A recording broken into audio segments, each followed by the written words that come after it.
order for us to put an individual in any type of elected office, we must vote.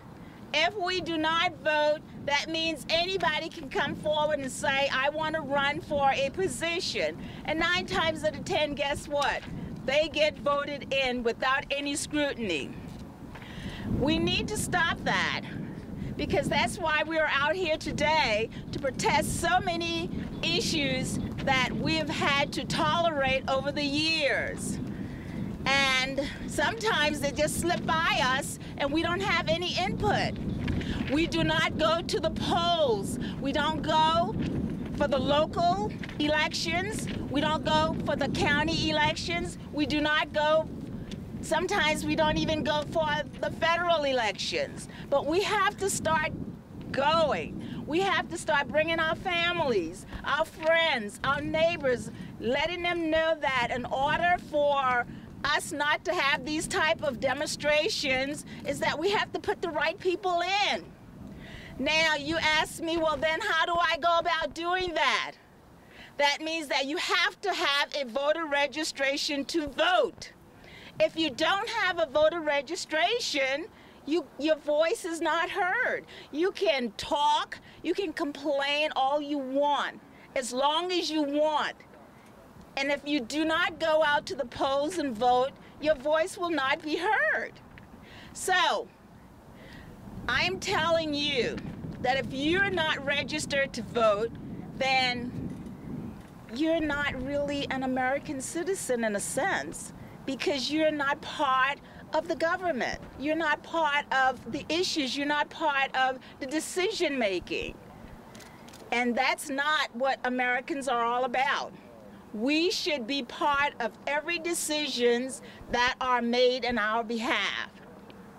We should be able to say yes or no. So if you know anyone that needs a voter registration, well, there's an election that's coming up locally, that is a city election. And you have to have your registration certificate at least 30 days in advance in order to be able to vote. They will not allow you to vote if you don't have a voter registration certificate. Now, if you're already on the books and have had one in the past, and you have changed your address or have done something with your name change, and they can look you up and allow you to use your driver's license to be able to register. But guess what? In the future, our Governor Haley have already signed a bill. And the bill is that it's going to be mandatory for you to have a voter ID if you're going to vote. Now, the only reason why it's not going to be mandatory for this upcoming election, which is November the 8th, 2011, is because the Justice Department says South Carolina has been a state of discriminatory practices. And because of that, they have to scrutinize the wording in which they're proposing the voter ID. And in so doing, there were some questions that needed to be answered. Now, I went to the Election Commission meeting on last evening, and they told me that the questions that they asked, some of the questions were answered and they sent them back.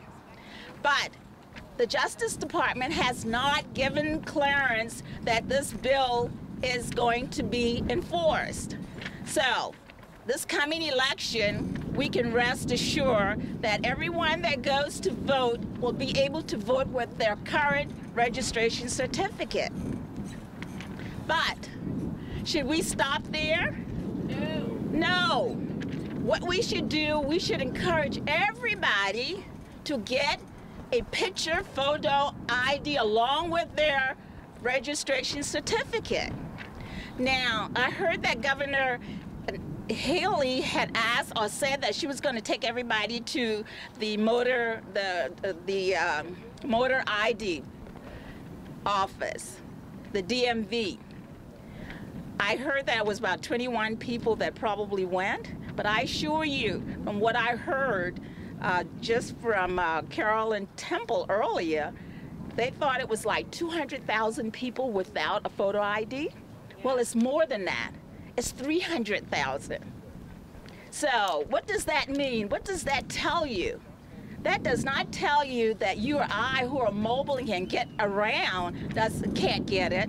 That tells you that there are a lot of people that are going to be inconvenient because they can't get there to get it. Now, I have some flyers here that will explain everything to you.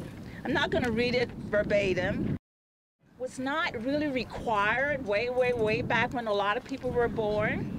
A lot of people were born at home, and at the time, they didn't have the vital statistics office. Ooh, I'm getting tie-tongue, sorry. And because of that, a lot of people weren't documented. So now they're making all of these requirements, whereas before, if you just got something written and signed by someone who knew you, was considered official. They're saying that's not going to even be official anymore to warrant or to verify that you are who you say you are. And you know what? I've even thought of, after they get this picture, this photo ID, which will be a requirement along with your registration certificate, how if they come back and say, well, how do we know this is really you? Or people change, you know. They change their hairstyle, they change their, sometimes they get older and they may have had other procedures done to them, and their picture may not look the same as it was when they got that first picture taken. So what are they going to say? Are they going to say, well, you got to go back and get a new photo ID before you can vote? Or then maybe it begins that it starts where we do have to do fingerprinting or other types of identification. It may not ever stop. It may continue to go on, infringement upon infringement. So don't think that passing this law will be the end of it. I just don't feel like it will be the end of it. I think it will be something else and something else and something else. And it will always hurt individuals who are immobile. Those of us who can get around and maybe can understand what they're saying, we might just go ahead and just do it just because we can do it. But other people may not have that kind of clarity.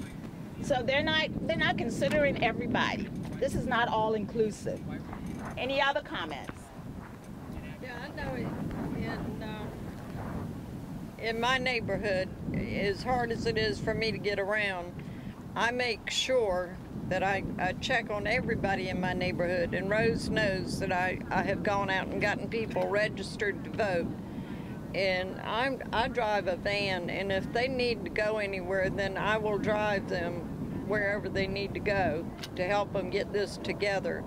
But I know what Rose is saying about this, and she's exactly right. This is going to escalate. It is not going to stop with the photo ID. I don't think it will. No, I can guarantee you it's not going to. No. Next thing you know, you'll be having a little chip embedded in your neck like your puppy.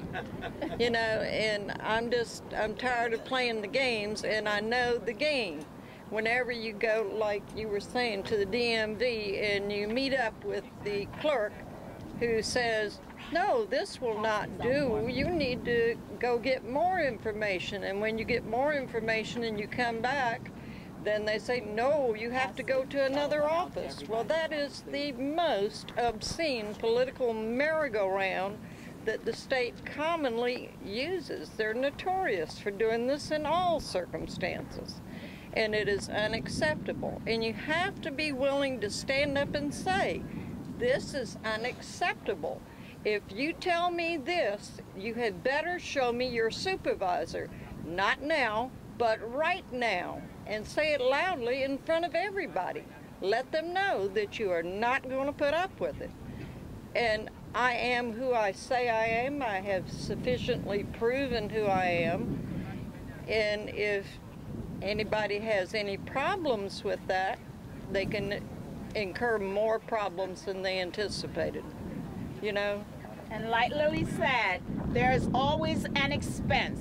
They don't think about that. All they think about is that the inconvenience that they want to make to the citizens. They want to intimidate you, and that it has to stop.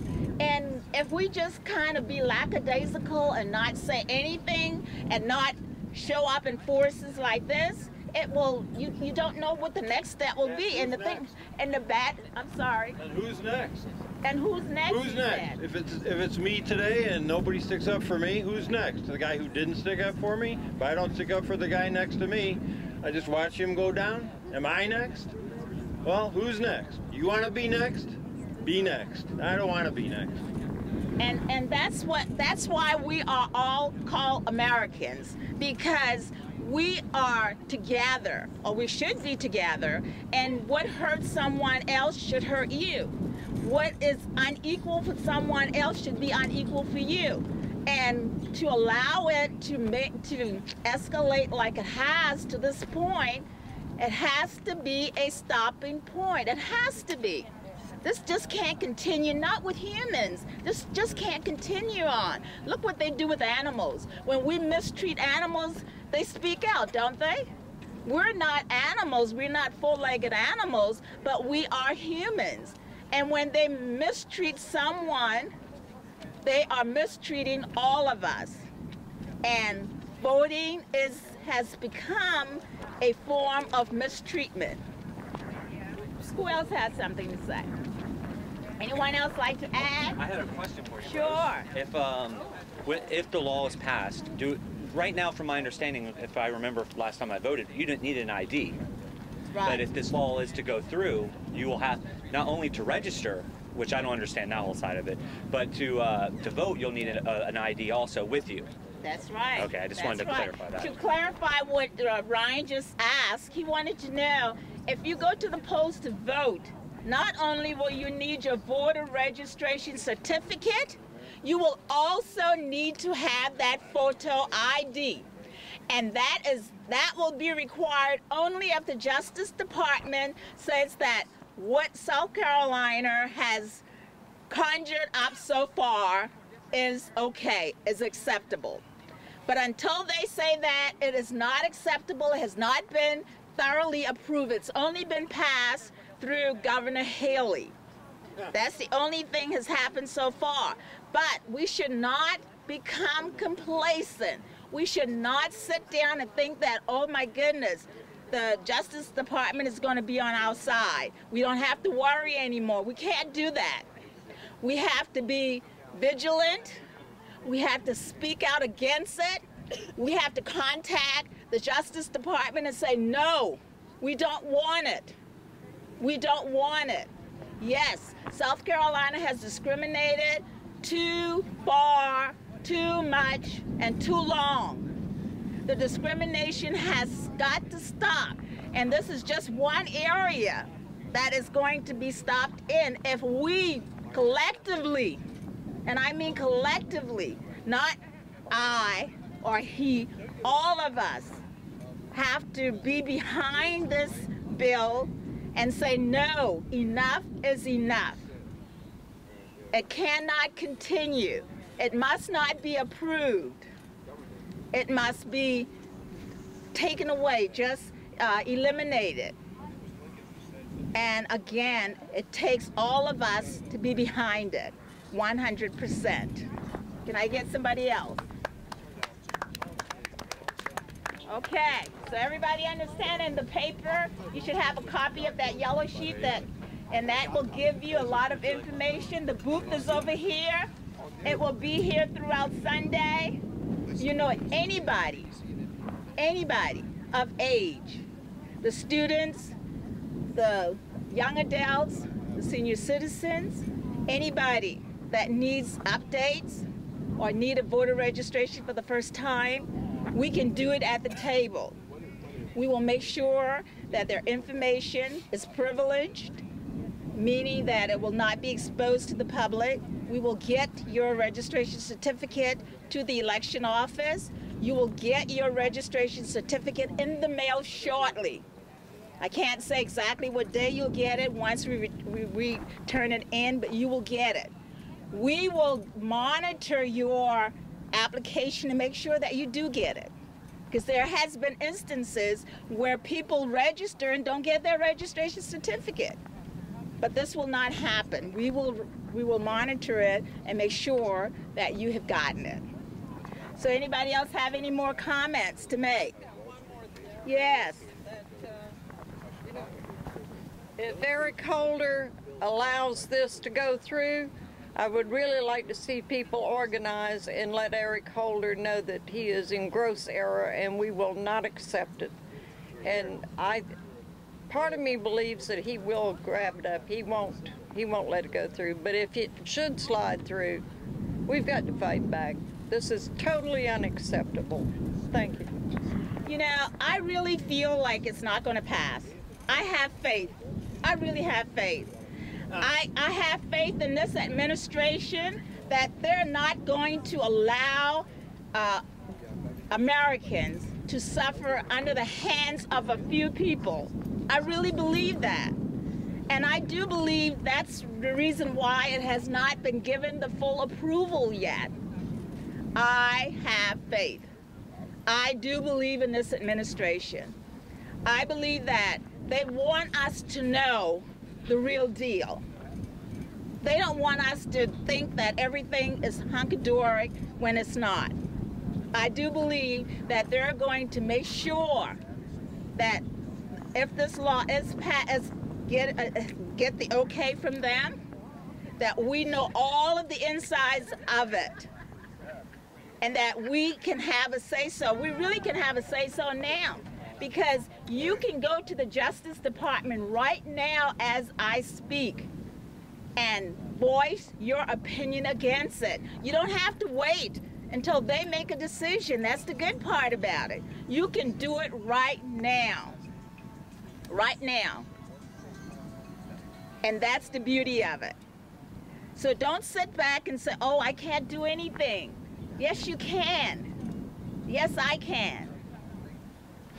But if we sit back and say, no, they're going to do what they want to do, no.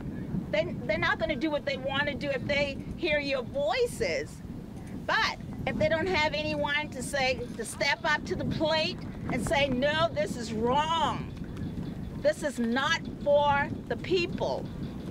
I guarantee you that they will reconsider, and just like they went word by word, line by line, and came up with these questions, they will do the same. They will continue to do the same thing until they get this bill refined to a point where it's for all the people, not just a segment of the people.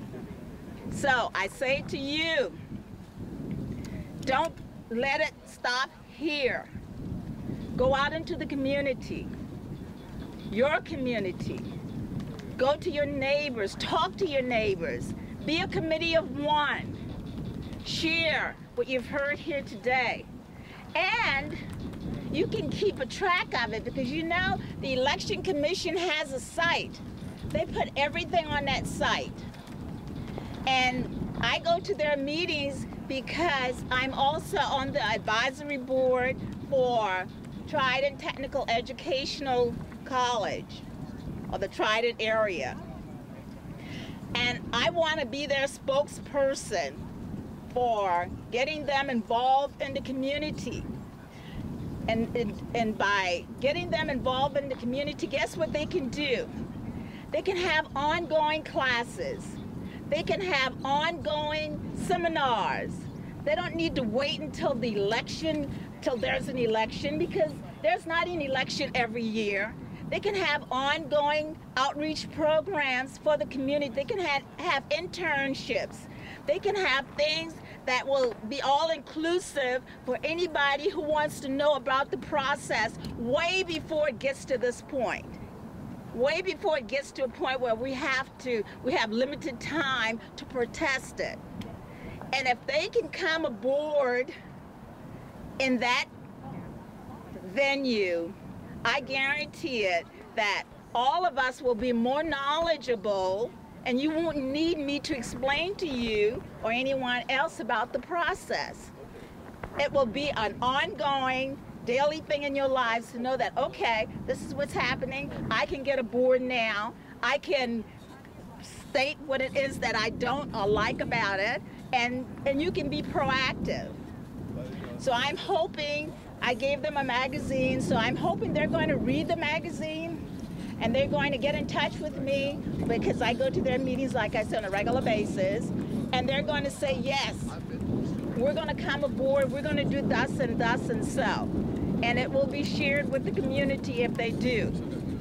So with that being said, is there any other voices that want to be heard? I have a couple of announcements. Okay.